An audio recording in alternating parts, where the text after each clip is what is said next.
Hello, hello.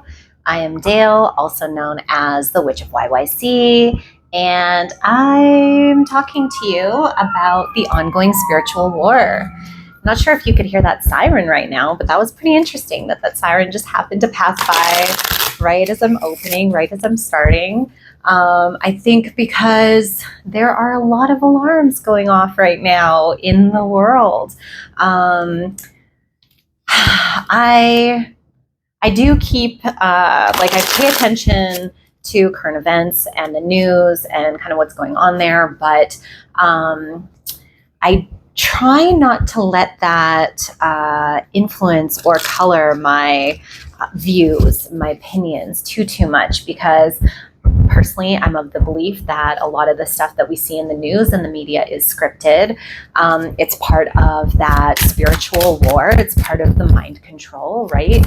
What we see on TV, the television, is literally programming, right? So, yeah, personally, I listen to my internal alarm bells and give a little bit more credence to what I'm feeling there rather than what I'm told I should be freaking out about, because how much of it lands as truth? How much of it feels like is being shared in integrity? I leave that to you to decide. I think that we're all our own leaders of discernment, and yeah, I think that's part of the message that I'm meant to share. So what I do is I go through and I pull a couple cards from the Oracle of the Radiant Sun. We see the ones that popped out, and these are the themes that I am meant to channel through and talk to you about in terms of this ongoing spiritual war that we are finding ourselves in. Okay, and the first one that popped out is Assertion. So we have the sun in Aries, and the sun is exalted in Aries. It loves being there. The sun is our individual expression, our ego. It's the life-giving force. And Aries is that cardinal fire. It's initiatic. It's that warrior spirit. So I think we are being called to assert ourselves in our warrior spirit, whatever that looks like. Are you a gentle warrior? Are you on the front lines? Are you empathetic warrior? And I love the picture here of we're slaying the dragon. Are we slaying the dragon, or are we the dragon, right? Me personally, I like to think of myself as having that dragon energy. It's one of those power animals that come to me, right? But at the same time, I also am willing to pull the sword and don the armor when I need to.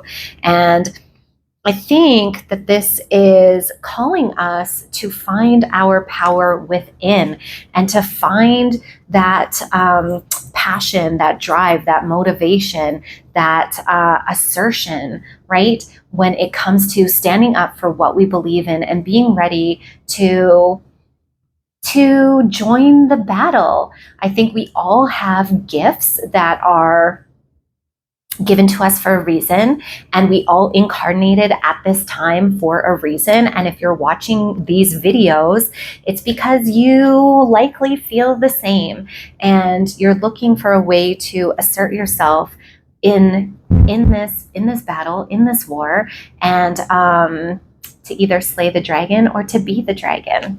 So I love starting out with that. The last thing that I wanted to say about this is the number 1. So this makes me think of the first house in astrology, where it's all about the self and your personal, individual gifts and who you are, like really being authentic and true to that. Because your gifts and the way that you embody this warrior spirit is going to look different than me. It's going to look different than the person next to you. And that is beautiful and needed. That's the exact medicine that's needed right now in the world. Ooh, which brings us to egotism. So now we have Mars in Leo. And I just want to point out here, Mars is ruled by Aries. Leo or how do we say that? Aries is ruled by Mars, and Leo is ruled by the Sun. So we've got a good mutual reception going on here with the Aries in the Sun and Mars in Leo. But this one's about egotism. So I think what this is saying follows so good after assertion, right? Is knowing that, well, yes, we have our individual gifts, our individuality, our individual expression, this ego. We are all special, we are all divine, we are all here to do the work, but we are all part of the same whole, right? We're all part of the all part of the all. And this egotism is a potential challenge that can come up, thinking, well, I'm the one who's going to save the world, or I have the perfect gift for this battle, or really making it about the self. And while yes, it should be, that is very, very important, to recognize that we are all unique and we are all gifted and talented and here for a reason, and not to let that cloud your vision. And I think sometimes what can happen in the spiritual communities is that there can almost sometimes be an overinflated self-importance that comes up. And this is something that, I'm a Leo myself, this is something that I don't want to say that I struggle with, because I don't necessarily feel that I'm any better than the next person or any more equipped to handle what's going on, but I almost have the worry or the fear that other people are going to view me that way. So here's an example. I'm doing these videos. I'm talking about my perspective in this spiritual war, about how I view it through my lens. But that doesn't mean that that is the truth and that everyone should just blindly follow and listen to what I have to say. If it resonates, amazing. If not, that's amazing too. So for me personally, I like to make that really clear and to make sure that I'm not operating from this place of egotism. Yeah, so I feel like that's kind of the message in this one. Okay. Ooh, devotion. Okay, so devotion, we have Saturn in Libra. So Saturn in Libra, okay, the first thing that I'm being drawn to is the sun and the moon. So we know that Libra is all about balance, balancing the sun and the moon, balancing the light and the dark, the day and the night, the shadow and the illumination, the masculine and feminine, right? All of that balance within Libra and Saturn. So Saturn is the planet of karma, tough love, hard lessons, boundaries, rigid structures, but also manifestation. So Saturn, the glyph of Saturn, is about taking the spirit and bringing it into the material realm. And what I love about that is devotion. So a lot of that is done through prayer. It's done through offerings. It's done through this cosmic balance and order, this restoring the harmony between these opposing sides. And I think like what I'm being told now is that, yes, while there is a difference between the dark and the light, we see that as opposing forces, they're actually balancing forces. And in order to restore complete harmony, we do have to find some sort of balance and learn how to transmute that darkness into the light, which I think can come through devotion.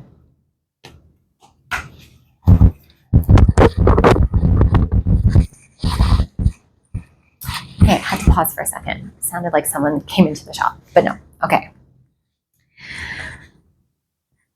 Okay, and then the last one here that popped out, we have Venus in Leo, affair. So this imagery that we see here is very sensual, I want to say. It's passionate.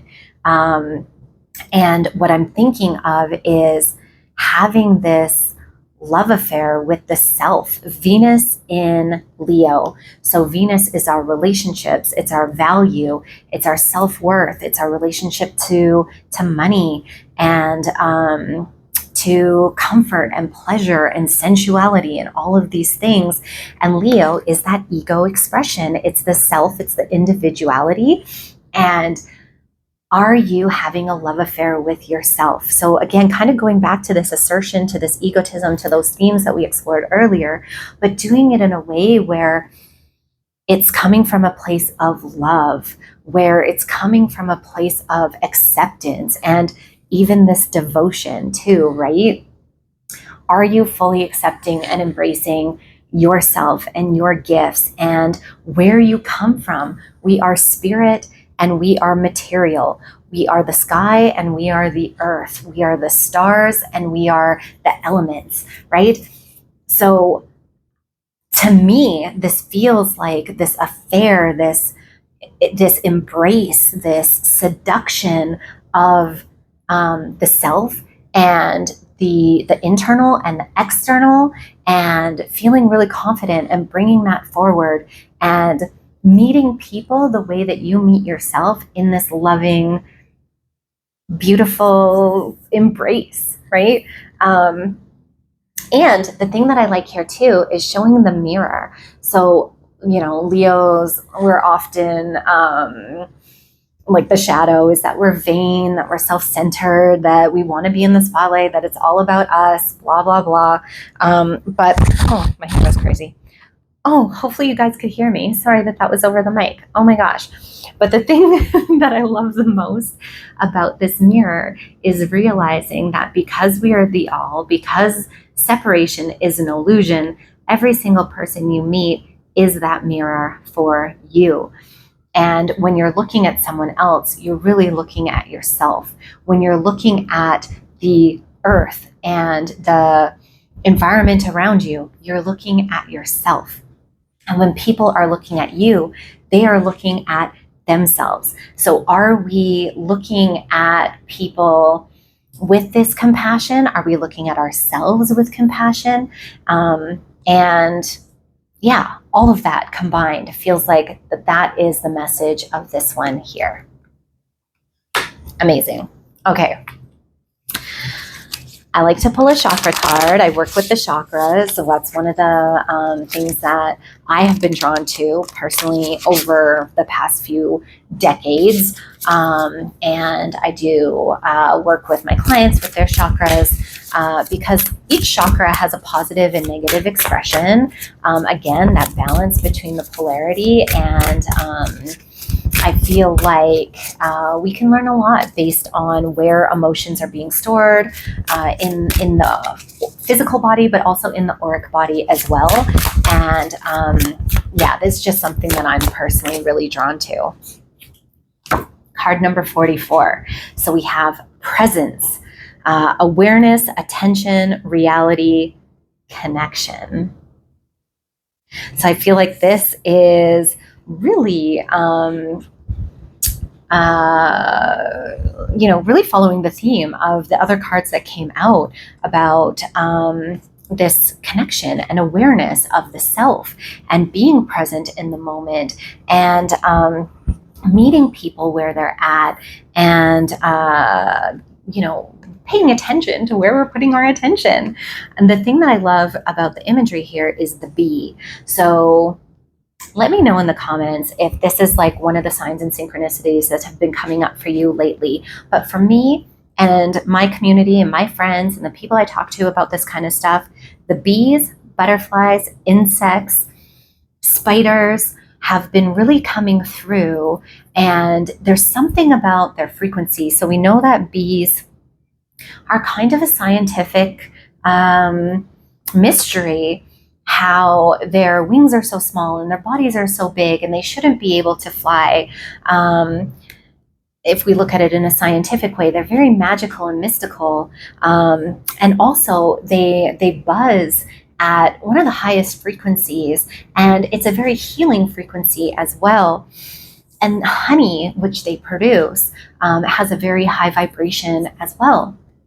So there's something about the bees, they're teaching us how to, yes, like each bee is individual, but they're all part of the collective hive and they work together as a unit and they found this harmony. And there's something to that message there, and putting our attention on that we can learn from. And just got a confirmation there that it's like this ecosystem. And yeah, I don't know. I'm just going to leave it at that. I would love to hear what your thoughts are about the bees and the butterflies and the insects and the spiders and all of that, and how that relates to our awareness, our attention, our connection, our roles within the spiritual war. I'm filming this right after the new moon in Cancer, which I have a Cancer moon, and I felt like this moon was very powerful. Cancer is the nurturer, the mother, the empathetic, caring, intuitive presence in the world, and that a lot of what we are bringing as high vibration beings in the world right now, who are looking to usher in this golden age, is through that radical acceptance of the self, radical acceptance of the other, and really holding space for each other in a way that is nurturing, nourishing, supportive, understanding, non-judgmental, loving. So this Cancer new moon, for me personally, was huge. And I felt like there's a message from the moon. Full moon, surrender to the divine. Yes, so surrender to the divine. And I feel like that is the divine within each and every one of us, the divine in this realm, the divine in the universe, the creator looking over us, the divine in everything. Really surrender to that. Trust the messages that are coming through. Trust your intuition. Follow your path. Even though it can be hard, it can be scary, it can be intense, all of these things. Knowing that there is a greater plan, that we are here for a reason. Like at the beginning of the video, I said we incarnated here. We chose this time and this place because we have a mission. We know deep down why we're here and what we're meant to do. And we got to trust it. We really, really have to trust it. Trust is one of these words that, to me, can be synonymous with love, with gratitude, with joy, with bliss, with all of these super high frequency emotions that permeate throughout the realm and can create this ripple effect of transformation, where we're, really turning lead into gold. And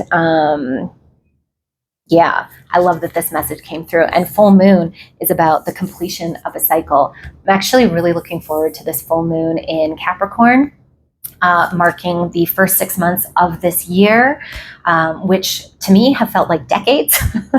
January was, 30 years ago, and that's how it feels to me. And there's going to be, I feel, this culmination of energies and shifts, and we're really being called to our highest path. And I'm really excited to see what the next 6 months of this year is going to look like, because I'm anticipating a lot of transformation personally, but also with my community and with the world at large. So I think that's it for today. Thank you so much for sharing your time with me, and I hope this resonated. If it did, please let me know. Drop some comments. If it didn't resonate, I would love to know that too. I love hearing other perspectives, and I'm wishing you all the best. If you feel called, like, share, subscribe, do all those amazing things, because you're amazing, and I'll see you in the next one.